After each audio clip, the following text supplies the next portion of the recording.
नमस्कार, मी दीपक पळसुले. चौफेर महाराष्ट्रामध्ये आपल्या सगळ्यांचं स्वागत. दिवसभरातल्या सगळ्या महत्त्वाच्या घडामोडींचा सविस्तर आढावा आपण या बुलेटिनच्या माध्यमातून घेणार आहोत. मात्र सुरुवातीला बातमी आहे दिवसभरातली सगळ्यात मोठी राजकीय भेटीची.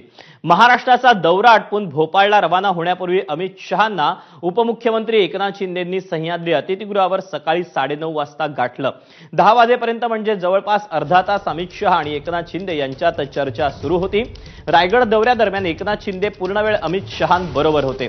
मग मुख्यमंत्री देवेंद्र फडणवीस आणि दुसरे उपमुख्यमंत्री अजित पवारांना टाळून एकनाथ शिंदे एकटेच अमित शहांना का भेटले याची राजकीय वर्तुळात जोरदार चर्चा आहे.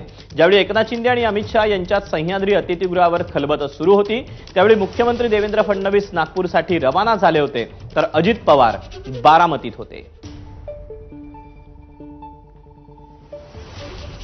अमित शाह साहेब हे आमच्या एनडीएचे आणि महायुतीचे नेते आहेत.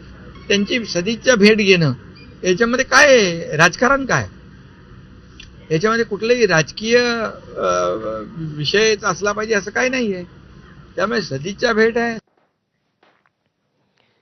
दरम्यान